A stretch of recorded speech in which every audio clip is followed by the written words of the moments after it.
Imagine this. You are sitting in a car on an autumn evening, the road stretching endlessly ahead, lit only by the faint glow of scattered streetlights. Your hand rests on the steering wheel, solid and real. Every part of you believes that you are in control, that you have the power to choose where to turn next.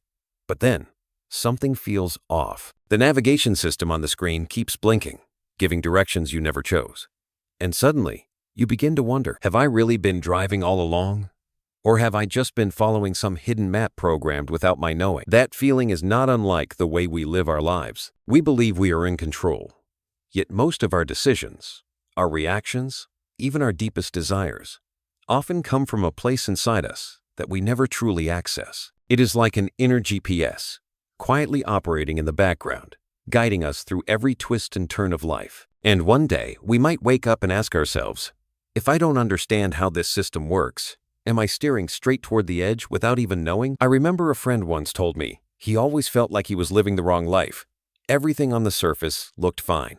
A stable job, a peaceful family. But every morning, he woke up with the sense that he was being pushed down a road he never chose. He said, "It feels like there's an invisible map with a route already drawn out, and all I do is walk it, never once being asked what I actually want." When I heard him say that, a chill ran down my spine. Because deep down, I had felt it too, and maybe so have you. Today, more than ever, we live in a world where the noise outside drowns out the whisper inside. Social media, work, family, responsibilities, they are like bright road signs pointing in all directions, making us believe we are choosing, when in truth, we are just reacting. We are so busy that we rarely stop to ask, where do I actually want to go? A philosopher once said, until you make the unconscious conscious, it will direct your life, and you will call it fate.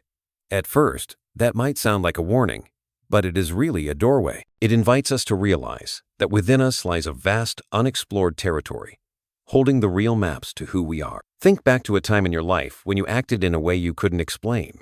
Maybe it was a sudden burst of anger at someone you love. Maybe it was a rash decision you later regretted. Or maybe it was an unexplainable pull to change direction completely. Have you ever asked yourself, what part of me did that? It wasn't pure logic, and it wasn't just a fleeting emotion. It was the navigation system running in the shadows. Carl Jung, a Swiss psychologist, spent his life exploring that mysterious territory. But let's not think of him just as a scholar. Picture Jung as a traveler holding a torch, daring to descend the dark staircases into the basement of the human mind. He believed that if we don't understand what's guiding us, we will always be led without knowing. And if that system is flawed, we might lose our way, or even destroy our lives. Once, I heard a story about a man who had everything others dream of: a beautiful house, a loving wife, kind children, a brilliant career. But one morning, he looked into the mirror and saw a stranger. He realized he had been living for the expectations of his parents, society, and friends, but never for the person he truly was. It felt like his life had been programmed by an invisible hand, and he was nothing more than a hired driver. If life is a journey, the biggest question is not how fast we go, or how many obstacles we overcome. The real question is, who is driving? Sometimes we walk the same path for so long that we forget it's not the only one. Yet beyond what we can see, there are countless other turns, leading to landscapes we've never even imagined. Only when we dare to question the map can we begin to discover them. You see, this inner GPS is not bad. It was programmed to protect us, to help us fit in, to help us survive. But it isn't always accurate. It carries memories from our families, our societies, our ancestors, including their wounds, their biases, and their fears passed down through generations. If we don't learn to listen to it and adjust it, we'll keep repeating old paths, like living out someone else's story. And here is the truth, both frightening and liberating. No one can do this for you. Not your teachers, not your parents, not even your partner. The journey to understand this navigation system is a deeply personal one. I know, for many, just hearing this feels heavy. Who wants to look into the darkness within? Who wants to admit that most of their life hasn't truly been their own? But that very acknowledgement is the beginning. Because only when you admit that you're not fully in control can you actually begin to take the wheel. You might be asking, so where do I start? The truth is, it begins with the smallest things. with having the courage to face the emotions you usually avoid, with asking yourself, why did I get so angry over something small? Why am I so afraid to fail? Why do I crave validation, even from strangers? Each question is a brick, building a staircase that leads you deeper into yourself. And there, in that place, you will begin to see something unexpected. In the darkness, there is not only fear, there is light too. The light of truth, of your original self, that you may have forgotten. This is the self, your real being. Not the mask you wear in front of others. Not the image you built to be accepted. So, when you feel lost, when you hear the whisper that says, "This is not your path," don't be afraid. Let it be a reminder that it's time to look at the map again. Just imagine, if today you could open that GPS, see every hidden road, every dead end, every curve, and then type in your own new destination, where would you go? This is not a theoretical question. It is the question that could define your entire life. And it is also the question that Carl Jung spent his whole life trying to answer. But to understand why someone would dare to step into their own darkness, we must look back to his childhood, where the first pieces of his inner map were quietly taking shape. If we want to understand why someone would dare to step into the darkness within themselves, we have to go back to where it all began, childhood. Because that is where the very first bricks of the soul's map are quietly laid, firm and enduring, following us for the rest of our lives. Carl Jung was born in 1875 in a small village by a lake in Switzerland. The village was peaceful, but his family life was not. Carl's father was a poor pastor, a devoted man who believed in discipline and order, yet carried within him a deep anxiety and helplessness. He tried to raise his son with reason, scripture, and moral teachings, but even he often doubted his faith, as if clinging to a rope that was slowly slipping through his fingers. Carl's mother, on the other hand, lived at the other extreme. She was a withdrawn woman, sometimes distant, and to the child, she often seemed like she didn't quite belong to this world. People said she could see spirits, and at times she would sink into strange states, as if she were living in another reality altogether. Carl grew up between these two opposites: a father grounded in reason but full of doubt, and a mother adrift in mystery and shadows. Imagine being a child in a house where the adults are physically present but emotionally absent. He learned to observe, to listen to the silence, and gradually formed the habit of turning inward to his own inner world. In Carl's memory, he had very few friends. He often sat alone by the lake for hours, picking up small stones and imagining they were tiny gods. He built temples out of wood and broken rocks, whispering prayers no one else could understand. These were not ordinary childhood games. They were his way of connecting with an invisible world, a world that both his parents feared and avoided. At school, Carl quickly felt out of place. The noisy classroom, rigid discipline, dull math, exercises, it all felt like a prison. He couldn't take it, and his body began to react in strange ways. Carl started fainting. Every time he was pushed too hard to study, he would collapse, as if his unconscious was screaming, "This is not my path." The fainting spells lasted for years, to the point where adults worried he might never become a normal person. But then, one day, something shifted. Perhaps it was a conversation with his disappointed father. Perhaps it was a quiet awakening within. No one knows exactly. But Carl, instead of escaping, began to read, and not the textbooks given by his teachers. He read philosophy, religion, mythology. While other children played outside, Carl sat for hours in a dark room, reading Plato, Goethe, and ancient texts. At an age when others cared only about games, Carl was already asking, what does it truly mean to be human? If you pause and think, you'll find this strange. A lonely child, failing in school, somehow found strength in his solitude. In the darkness, Carl discovered a quiet flame, and perhaps that experience became the foundation for his life's work. He realized that what gets pushed down, whether it's pain, loneliness, or strange dreams, does not disappear. It becomes the seed of a new kind of life. I remember a story Jung once told about his early years. One day, he was so lost in imagination under a tree that he forgot the time. When his father called him home and scolded him, Carl stayed silent, then said something remarkable. "I feel like I'm living two lives. One was the outer life, school, family, society. The other was an inner life filled with dreams, visions, and images from a place deep within." And that boy did not know which life was real. Have you ever felt like that? As if there are two versions of you living in one body, one for the world working, smiling, following the rules, and another, silent, whispering to you dreams, longings, and visions you're afraid to admit? If so, then you understand Jung as a child. In many ways, Carl's childhood is a vivid example of what he would later call the shadow. When a child cannot live as their true self, they create hidden worlds to take refuge in. For Carl, it was imagination, mythology, and the sense of living two lives in one. And instead of being destroyed by that darkness, he learned to live with it. He even nourished it. As Carl grew older, he became increasingly aware of the tension between society's expectations and his inner voice.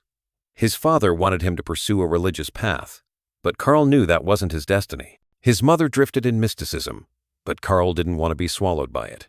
He chose medicine, a middle ground, a path that was rational, yet still left room for the spiritual. Looking back, we can see clearly. Without that childhood full of contradiction and loneliness, Jung might have become just another ordinary man. It was solitude that made him an observer. It was his difference that made him a seeker. It was the fainting spells, the strange games, the endless imagining they taught him to listen to the inner voice. And this is what I believe we can learn from Jung's early years. Sometimes what we see as flaws in a child are actually seeds of strength. Solitude, imagination, a sense of not belonging, all of it can become creative power if we know how to see it. Here lies a paradox. As children, we must adapt. We wear masks to survive in the adult world. But in wearing that mask, a part of our true self retreats inward, waiting for a chance to be seen. And Jung, even as a child, unknowingly began a lifelong dialogue with that hidden part. So when we ask, how could Jung spend his whole life walking into the darkness? The answer is simple. Because he had been living with it since he was a child. But what happens to a strange, inward-looking child obsessed with the inner world once he steps into adulthood? The path he chose would lead him to a fateful encounter, a friendship that was both brilliant and tragic, with Sigmund Freud. Carl Jung's youth was like an arrow drawn back, silent in the dark, waiting for the moment it would be released. And when that moment came, it soared with a force no one expected. After a lonely childhood, Jung chose medicine as a safe path through the contradictions he carried. He studied in Basel and earned his medical degree in Zurich in 1902. But unlike other students who focused only on physical illness, Jung was drawn to the mind, that murky realm where reason reaches its limits and the invisible begins to speak. He began working at Bergholzli Hospital, one of Europe's leading psychiatric institutions at the time. There, Jung worked under the guidance of Eugen Bleuler, a renowned psychiatrist. The environment was both intense and full of opportunity. Hundreds of patients, each carrying a world of confusion within them. In those long hallways and cold rooms, Jung saw distant eyes, whispered nonsense, and repetitive gestures that seemed controlled by some invisible hand. But instead of seeing these things as mere symptoms, Jung saw clues. Every laugh, every dream a patient recounted stirred in him the sense that there was a hidden current, a secret language of the mind that humanity had yet to understand. Jung began experimenting with word association, reading a word aloud and observing the patient's reaction, measuring delays, changes in heart rate, breathing. From this, he discovered what we now call emotional complexes, knots in the unconscious that shape behavior while hiding beneath the surface. During those years, Jung was both a young, ambitious doctor and a silent explorer of the unknown. He took notes obsessively, devoured everything from science to mythology. And it was this curiosity that led him to the most fateful meeting of his life. In 1907, Jung met Sigmund Freud. Imagine the scene: a young Jung, full of energy, standing before Freud, who was already a brilliant, controversial figure in psychology. Freud was 19 years older, seasoned, sharp, and lonely in his own way. They began talking. 1 hour, 2 hours, 3 hours, until they realized they had spoken for 13 hours straight. It is said they lost all awareness of the world around them, diving deep into discussions about the human mind, about dreams, about sexual repression, which Freud saw as the root of all things, and about the mysterious symbols Jung had begun noticing in his clinical work. This wasn't just a conversation, it was a collision of two flames. And from that day, a friendship was born, one that was part mentor and student, part father and son. Freud saw in Jung a worthy successor, a young force who could carry psychoanalysis beyond the conservative walls of Europe. Jung, in turn, found in Freud the spiritual father he had never found in his own doubtful father. They traveled together, taught together, wrote together. They spent nights analyzing each other's dreams, believing they were opening the door to humanity's deepest secrets. It was like two brave sailors setting off in a small boat, convinced they would discover a new continent of the mind. But as you know, the sea is not only sunshine, it also has storms. From the beginning, cracks had already formed. Freud, firm in his beliefs, saw the root of the human psyche as repressed sexuality. Every dream, every symptom, traced back to that instinct. Jung, however, sensed something greater, something more mysterious. He believed the mind was shaped not only by personal history, but by deeper collective layers, by symbols and myths that transcended time. Where Freud viewed the human being through a lens of pure science, Jung saw a symphony between science and myth. At first, these perspectives complemented each other, but over time, the distance grew. Add to that the father-son dynamic within their relationship, which began to weigh heavily. Freud, used to leading, often insisted that Jung remain loyal to the established doctrine. Jung, still young and hungry for independence, began to feel suffocated. The breaking point came in 1913. They clashed intensely over the nature of the unconscious. Freud believed it was a storage house of repressed desires. Jung saw it as an entire universe, containing the collective wisdom of humanity. When Freud heard these ideas, he believed Jung had strayed from science and fallen into mysticism. Jung, on the other hand, felt Freud was too narrow, too afraid of the vastness of the mind. The friendship ended. For Freud, it was a betrayal. For Jung, it was a liberation, but also a deep pain. Because in leaving Freud, he was not just leaving a mentor, he was leaving a father, and he would now have to walk his path alone. Imagine this, a man who had spent his youth seeking validation from his father, from mentors, from powerful figures. Then, when he finally received it, he had to give it all up to follow his own path. That is nothing short of a kind of death and rebirth. Perhaps it was in this moment that Jung truly began his journey into the darkness within himself. Let's pause for a moment, because in Jung and Freud's relationship, we see a reflection of ourselves. How many times in life have we followed someone like a lighthouse, believing they would lead us to safe shores? How many times have we looked to someone as a spiritual father, only to be torn later between loyalty and the need for freedom? This is not just the story of two psychologists. It is the story of all of us. To grow up, we must eventually leave the shadow of the father, whether that father is our parent, a teacher, society, or even an old version of ourselves. And that moment of leaving always carries the bitter taste of loneliness. After parting ways with Freud, Jung entered a period of crisis many have called the dark night of the soul. But it was from that darkness that a new man was born. After losing his spiritual father, Jung didn't just lose his foundation. He fell into a deep inner crisis. That dark night lasted for years, but within it, he found the flame that would light the rest of his life. There are moments in life when it feels as if we've lost everything. Not because of poverty or illness, but because of something deeper, we lose our sense of meaning. For Jung, that moment came in 1913, when his relationship with Freud fell apart. Imagine this, a man in his 30s, at the peak of his career, recognized, admired, expected to become the successor of a great theory. Then, in a single night, everything collapsed. Jung didn't just lose a friend, a mentor, a spiritual father. He lost the very platform that had elevated him, the recognition he once believed he could never live without. He fell into a void, and that void quickly became a deep abyss. Jung began experiencing strange visions. In broad daylight, he saw massive red waves swallowing Europe. He saw millions of people dying, cities drowning in blood. At the time, people thought he had lost his mind. But only a year later, World War I erupted, and the world truly did become a sea of blood, just as Jung had foreseen in his mind. From 1913 to 1918, Jung lived in a state of near disintegration. By day, he was still a doctor, seeing patients, maintaining a normal appearance. But by night, he plunged into intense inner journeys. He wrote, he painted, he recorded dreams, images, and dialogues with strange figures that appeared in his mind. Many call this a period of crisis. But to Jung, it was more like an ancient rite of passage, a death and a rebirth. He called it the confrontation with the unconscious. Try to place yourself in that moment. You've lost your greatest support. The outer world is descending into chaos, war, and fire. The inner world is filled with terrifying images, as if you're losing your sanity. What would you do? Run away, suppress it all, pretend to be strong? Or sit down, look the darkness in the eye, and ask, who are you? What do you want from me? Jung chose the second path. He treated himself like a patient and began his own therapy. He drew his dreams as images. He wrote them as stories. These writings later became the Red Book, a secret work filled with inner monologues, strange paintings, and mysterious symbols. Decades later, when the book was finally published, people realized that Jung had done something few have the courage to do.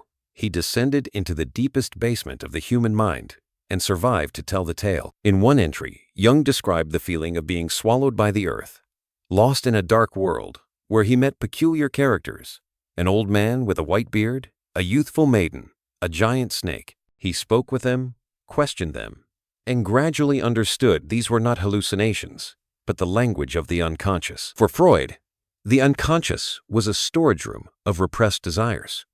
But for Jung, it was an entire world, a separate realm, filled with symbols, myths, and archetypes. And to live fully, a person could not ignore this world. This was also the period when Jung learned how to face his own shadow.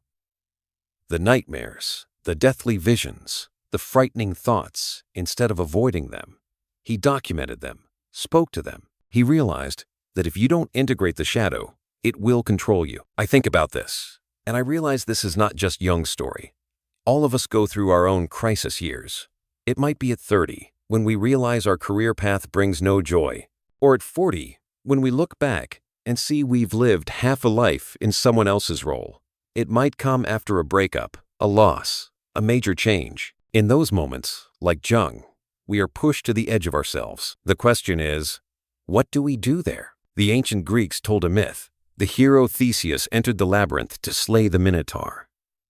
Without a guiding thread, he would have been lost in the dark, forever. For Jung, the crisis was that very labyrinth, and the thread didn't come from the outside, it came from within. From the courage to write, to draw, to listen to the voices inside. There's a paradox here.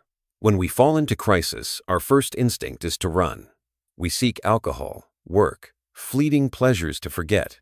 But the only way out is to sit with it, to face it. As Jung once wrote, one does not become enlightened by imagining figures of light, but by making the darkness conscious. During those years, Jung wasn't just writing for himself. He continued working with patients. And strangely, the deeper he sank into his own darkness, the more he understood theirs. He began to see that their pain wasn't just a symptom, but a cry from a forgotten part of the soul. Out of his own darkness, Jung began to build the foundation for his theory of individuation, the process of becoming whole. He realized that in order to reach the self, a person must walk through the shadow, must face and integrate what they fear most. And so, Jung's crisis was not destruction. It was a birth. Like a seed buried in dark soil, it seemed dead. But from it, something new and alive began to grow. When the war ended, Jung emerged from his own dark night. No longer Freud's disciple, no longer a young, ambitious doctor. He had become an independent thinker, carrying with him a map he had drawn himself, a map forged from his journeys into the unconscious. And from the darkness, Jung brought back a treasure, a detailed map of the human soul.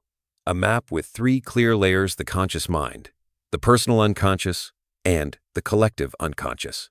And it was this map that forever changed the way humanity understands itself. Imagine you are standing in front of an old house, a place you've lived in your whole life.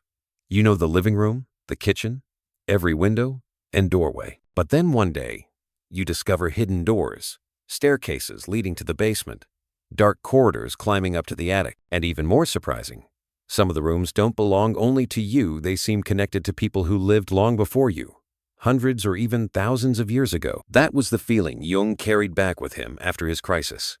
He realized that the human soul is not just a small house of personal memory, but a vast multi-level mansion, far greater than we ever imagined.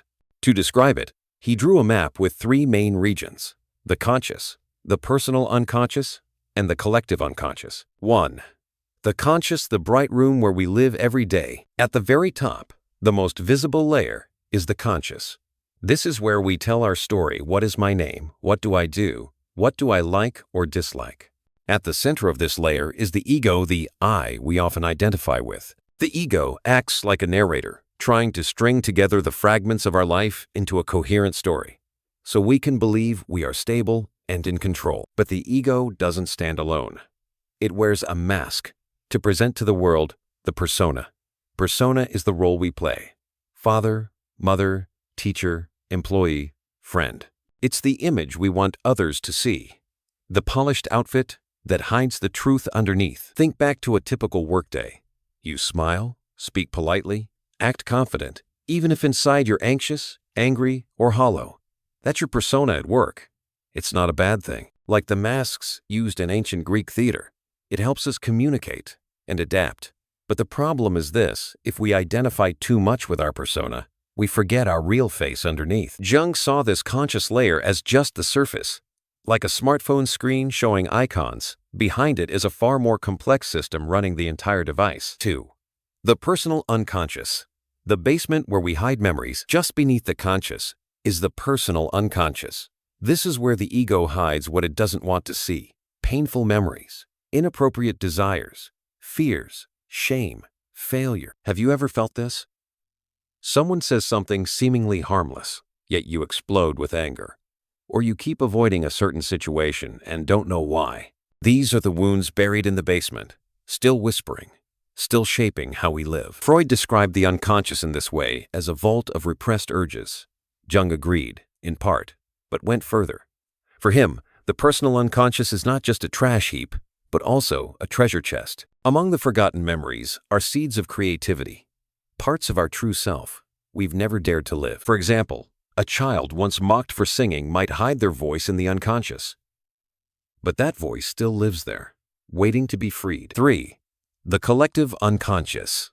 An ancient forest shared by all humanity, but Jung's most profound discovery lies even deeper: the collective unconscious. This is a level Freud and many other psychologists never dared to explore. Jung realized that certain symbols, dreams, and images kept showing up again and again in his patients, even though they came from different cultures, different eras. A Swiss farmer dreams of a snake. An American patient speaks of a great mother figure. An ancient Indian text describes a battle between light and darkness. Though they never met, these people spoke the same symbolic language of the mind. Jung called these recurring patterns archetypes. They are like built-in blueprints of the human psyche, passed down through thousands of generations, part of our spiritual evolution. Imagine the collective unconscious as a primeval forest. Each of us walks in with our own path, but the trees, shadows, and echoes in the forest are shared. In it, we find the mother both nurturing and devouring. The hero who leaves home, faces the monster, and returns with treasure. The trickster, the betrayer, the wise old man, the eternal child. All are archetypal patterns we fear and long for at the same time. Archetypes are not fixed images, they are living potentials. They appear in dreams, in myths, in pop culture today, from Zeus to Luke Skywalker, from Athena to Wonder Woman. They are the shared spiritual DNA of humanity. 4. The self, the hidden center of the map. Jung realized that all these layers, the conscious, the personal unconscious, the collective unconscious, revolve around a deeper center: the self. The self is not the ego, nor the persona. The self is the whole of who we are, the light and the dark, the known and the unknown. If the ego is like a tiny island floating on the sea, then the self is the entire ocean. The ultimate goal of life, Jung believed, is for the ego to come closer to the self. That is the journey of individuation, becoming our true self, rather than living behind masks. 5. The shadow, the disowned part. There's one more crucial element on this map: the shadow. This is made up of everything the ego refuses to accept, pushed down into the unconscious. The shadow holds traits we see as bad, but also holds powers we're too afraid to embrace. A kind person might hide their deep anger. A disciplined person might suppress their desire to rest and enjoy. And if we deny it, the shadow will secretly control us from behind the scenes. Jung emphasized that facing and integrating the shadow is an essential step in the journey toward the self. 6. A metaphor to reflect on. I invite you to imagine holding a mirror. In the reflection, you see a familiar face. That's your ego and persona. But as you tilt the mirror, you see behind you a larger room filled with shadow. That's the personal unconscious. And if you walk deeper still, you find a great ancient hall where statues of gods and mythical symbols stand silently. That is the collective unconscious. This map is not a dry theory. It is a reminder that we have never been just a small individual.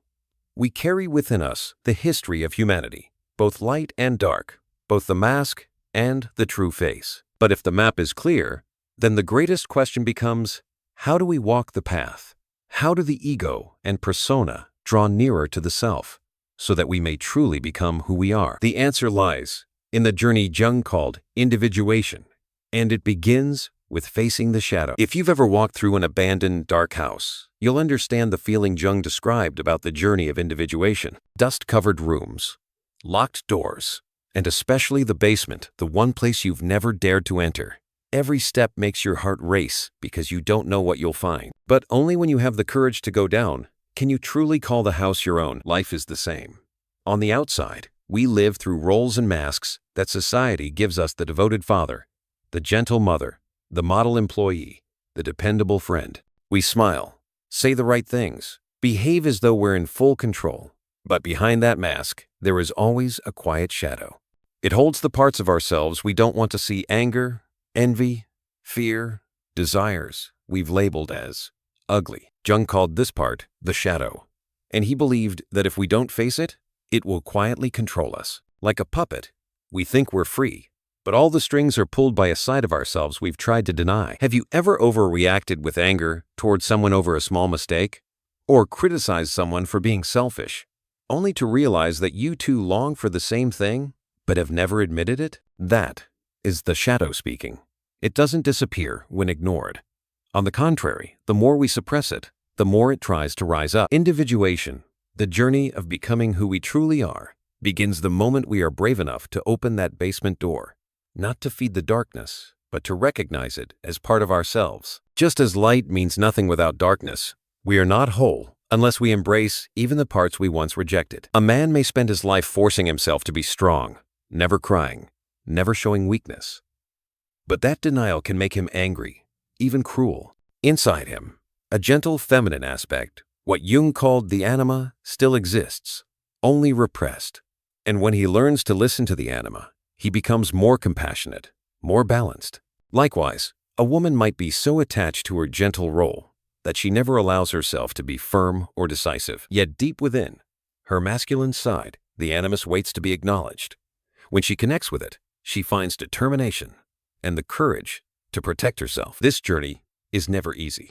Each step feels like descending into shadowed stairways. At first, we only notice small fragments: unexplained anger, sudden jealousy. Then we realize these aren't just reactions to others, but reflections of something within ourselves. And the deeper we go, the more we encounter parts that make us shudder: our capacity for selfishness, weakness, even cruelty. Many people turn back here, rushing upstairs, pretending they saw nothing. But Jung warned, you cannot outrun your shadow. The more you flee, the more it clings to you. The only way through is to stop, look it in the eye, and accept it. This is the hardest step. Full acceptance. Not as an excuse, but as a truth. I am not perfect. I can be selfish. I can be weak. I can fail. And only when I dare to say that, can I truly be free. I once heard a story about a father. He often yelled at his child for small mistakes. He believed he was doing it out of love and discipline. But in one moment of honesty, he realized his anger reflected his own fear, the fear of not being good enough as a father. When he accepted this, he yelled less, listened more, and the relationship with his child changed. Or the woman who constantly criticized her colleagues for being too ambitious. One day, she understood her judgment came from her own repressed desire for recognition.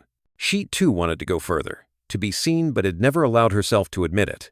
Once she did, she gave herself permission to pursue her dreams, and life became more authentic. That is individuation in real life, when we stop pointing fingers outward and begin to see the shadow within ourselves. But the journey doesn't stop there.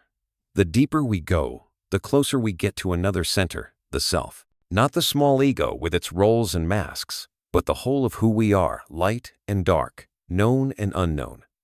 The self is like an immense ocean, while the ego is only a little island above the surface. And the goal of individuation is not to erase the ego, but to bring it into harmony with the self, so we can live more fully. You can imagine this like holding a compass. When the ego is disconnected from the self, the needle spins aimlessly, and we lose our way, chasing others' expectations. But when the ego aligns with the self, the compass steadies. We know what we want, what we need, and the path becomes clear. Of course, no one ever fully becomes the self. This journey has no final destination, but every time we dare to step down one more stair, open one more dark door, face one more piece of our shadow, we move closer to our true being. And that is the real reward. Not a perfect life without flaws, but a life lived truthfully, where we no longer run from ourselves. But even with the courage to face our darkness, the question still remains. Do we have the strength to take the wheel of our inner navigation system and truly choose the direction of our lives? That is the final chapter of this journey. Let's return to the image from the beginning. You're sitting in a car, your hands on the wheel, believing you're in control. But then you discover that the hidden GPS inside you has been silently steering the way all along. You realize that not every turn has been a conscious choice. Many times, you followed preset routes shaped by memory, fear, and shadows you never dared to face. Facing the darkness and stepping into the journey of individuation is how you begin to hack that system. But the ultimate question still remains. Can you truly take control of it? Can you enter your own destination instead of endlessly following a default path? Jung believed the answer was yes, but he also emphasized that it's never easy and perhaps never fully complete. Because human beings are complex and ever-changing, we can't control everything, but we can become more aware, more honest, and from that, more free. Try thinking of life as a long road trip. Many people drive on autopilot, never questioning where they're going. They go to school, get a job, start a family, retire, all according to an invisible map drawn by society, family, and inherited beliefs. They may feel secure, but somewhere in their heart, a question lingers. Is this really my path? Then there are those who at some point are forced to pull over. A crisis, a loss, a moment of collapse. Suddenly, their inner GPS malfunctions, sending them into a dead end. And in that moment, they are forced to look at the system. And if they're brave enough, they realize they can rewrite the map. This is not the illusion of total control. No one escapes the winding roads, the unexpected turns life throws at us. But the difference is this. Instead of surrendering to fate, we become the chooser. We choose the path that aligns with who we really are. Instead of playing roles we never chose. I remember a friend's story. He was a successful lawyer, polished office, high salary, solid reputation. But one morning, he woke up feeling suffocated. I feel like I'm driving down a road that's not mine, he said.